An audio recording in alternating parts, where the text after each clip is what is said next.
area near the manufacturer's midway here at the four-wheel and off-road Jamboree Spring Nationals in Memphis, Tennessee. Gary, right now we're going to have an opportunity to see the old and the new. The old will be represented by Steve Hess. He'll be going against Jack Willman. Willman in the right lane. New suspension, the softer suspension. Now, Hess is a real strong truck in the far lane, but it's an older style truck. You should be able to see on this run the difference in the suspension. It should be soft on the right side, bouncy on the left side. Let's see what happens. Well, Willman cut a good light, had the big advantage from the very start, but look at that old truck bounce. Yeah, the stiff suspension is just not the way to go. They say they want to build them now to where they act like a sponge. They actually absorb the impact. Well, watch from this camera angle the suspension work in the newer truck on the near lane. See, Hess is bouncing in the background already. Meanwhile, Taurus, he's already gone to the final jump. So young Jack Willman will advance. He finds someone he knows up in the crowd, and he'll advance on to round 2 competition. Here's a good look at John Moore and No Problem out of Lafayette, Tennessee. In the previous run, we were talking about the chassis differences. The Scott Stevens will be lining up in the other lane against Moore. The difference here is the length of the truck, okay? Stevens in the far lane, as he's being checked over by his crew chief, is a longer truck. That should be to his advantage. No problem. Lane closer to us, shorter wheelbase, a quicker truck, if you will. Yeah. Right there, Stevens has the advantage, but goes almost out of bounds on one side. Now he almost goes out of bounds on the left side. He was all over that lane. He's still trying to shut down. Okay, he gets her shut off, okay. But watch again. First arm, he's off to his right. Now he comes over the second jump, and he heads to his left. They're just launching in all kind of different ways today here in Memphis. But the longer truck is definitely the way to go. Now, speaking of launching, a driver that gets psyched up, you're looking at him, Steve Wilke. Steve Wilke in the Chevrolet USA 1, and he goes against the Ford. Bigfoot with Andy Brass. Round 1 competition, and it won't get any better than this shootout right here. For years, everybody's had a favorite. If you like Chevrolet, you pull for the white truck. If you like Ford, you pull for the blue truck. This race could be worth the price of admission. Everything's going to go down right now. What happened? Brass drills him on the line. Wilke's going to pull back. Brass is not going to let him. There is nobody off the line any better than Andy Brass. He cuts the best light of anybody here this weekend. It's amazing how quick that 13,000-pound truck reacts to that young man. Look again. The competition is over right there as they go over that first set of cars. He lands after the first jump. The truck settles, it goes straight, and he drives it literally out the back door, Gary. Everybody's scratching their head, including Fred Schaefer there. Let's talk to Andy Brass. Andy, you're going to be going against Scott Stevens next round. Yeah, it is. Now, I was kind of watching Scott run a little bit. I see he took the other lane. We're taking the left lane here today. I see some guys having some problems over here, so we figured, well, we're going to try because it's going to be a lane that everybody ends up in. And I think I might just go ahead and throw Scott in the right. The right lane does look a little worse than the left, so we're just going to kind of play it easy and throw a little lane change today on these guys. All right, let's get ready now for round 2 competition here at the Memphis Motorsports Park. It will be Barefoot taking on Nightlife in round 2. Also in round 2, the Carolina Crusher, if he can continue, against Taurus. And we'll have King Krunch, as just mentioned, against Andy Brass in Bigfoot. Well, Gary, the quick winner this round automatically goes into the final. It'll be important. Well, they're taping up the Carolina Crusher, so hopefully Gary Porter will be able to continue here in Memphis, Tennessee, as a number of crew members from other trucks are also helping out. And Gary is hard at work. A lot of glory in driving, not a lot of glory in working on them. As we take a look at Fred Schaefer in Barefoot out of Pontoon Beach, Illinois.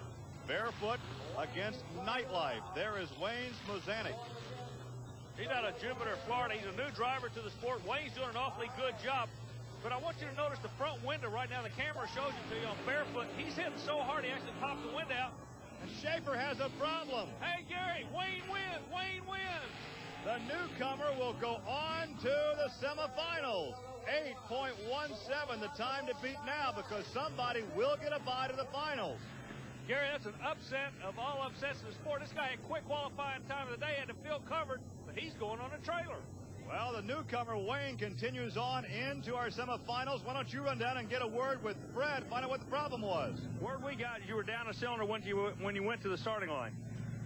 As far as I know, there's nothing wrong with the truck. It's a kill box. You know, it's new, and they had to have them for this race. And they've been having problems with them, and the kill box looks like it put me out. Okay, because the engine, I was saying a half track, it was just a clean cut like you turned the ignition off. That's exactly what happened to it. And they ain't going to do anything about it. It's my way of losing a race, I guess. You don't have any recourse at all? Well, they said I was out. I mean, what are you supposed to do? I come out here and I get fast time 2 days in a row, and this is what happens to me. So that's all I can do. So a frustrated Fred Schaefer becomes a spectator, but this man, Wayne Smozanic, will continue on in competition. Another truck that they hope to see in competition is the Carolina Crusher, and there is Gary Porter in that bright yellow hat working under the race truck. And here is Scott Stevens in the Auto Value King Krunch. His competition will be Andy Brass in Bigfoot 8. Well, Gary, if we've traveled all over the country, anybody that follows this sport knows these guys have gone tooth and nail after each other. Well, what's more appropriate in Memphis than, as we've said it before, the Battle of the Blues? Who's going to win it, Ford or Chevrolet? Well, it looks like Andy Brass in the Ford right now has the measure, and he'll take the victory. Oh, that is a combination of equipment and driver. Yeah, there was a rhythm set up there. Andy Brass has just got a seat of the pants feel for driving that monster truck. The time right there is 7.57. 7.57. That will be the quickest time thus far. Hey, but look who's coming back in, Gary. The Carolina Crusher, yeah. And listen to the fans. They love it. They can certainly appreciate the work that was done to get that one back in competition. On the replay, look at Scott Stevens. He was in trouble before he ever got to that first jump. And the measure of victory going to Andy Brass in Bigfoot. But watch as we continue on. Scott Stevens almost runs out of runoff space. The shutdown area almost not long enough. He almost collects that guardrail. Let's go down and talk to Andy Brass. Let me ask you a real quick question. What do you think about this Chevrolet Barefoot not getting past this round? He's upset. Says there's a malfunction in the electrical system. No problem to him whatsoever. He's ready to go racing, but there's a problem somewhere. Yeah, he is. You know, a lot of the guys are all ready and they're hyped to go racing and stuff. Fred runs one of the newer Linko transmissions, you know, and to me that's what it looked like had me come off the line. His Linko just went into neutral. If it would have been an electrical problem, I think his truck would have died and still stayed running. Andy makes an interesting point. Once you hit that kill switch, you can't restart the truck until you reset both the truck and the kill box itself. That's exactly right, Gary. We take a look at Gary Porter. They've gone to work. That truck is back in competition, the Carolina Crusher. Gary, you've been around racing a long time. Things like this always happen, don't they? There's something to get these guys going, and the Crusher is trying to pull the Cinderella story of the day, but Taurus is not going to be reading the same book that the Crusher is. Jack Willman Jr., the far lane. Gary Porter, the near lane. And it looks like the youngster may have the advantage. Yes, Willman will win it. Gary, did you see how far he cleared the last set of cars? Look at the time. That will give him the bye to the finals. 7.56 is Dan with a big thumbs up. He runs over to congratulate Junior on his victory over Gary Porter and Carolina Crusher. You know, Gary, I noticed something else about that team. Those guys run everywhere they go. Watch this. They won't walk anywhere. Watch this. Got to run. There you go. What'd I say?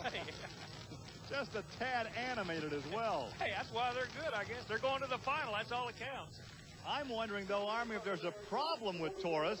Because of all that animation, they acted like there might be something they had to rectify before the championship round. Let's talk to the driver, young Jack. Everything's happening real quick. What's going on out there? I broke some more stuff off the back suspension. It's bottoming out, and my dad, which is the owner of the truck, he's taking it back to get the repairs done for the next round. Okay, what he's talking about, I'm going to let you go. You can take off. The situation is the pit area is about a quarter of a mile away. He's got to come back in the station lanes to get ready to go. Dad's taking the truck back. Everybody's running around here. It's typical thrashing. We're getting ready to go into the finals. Hang on.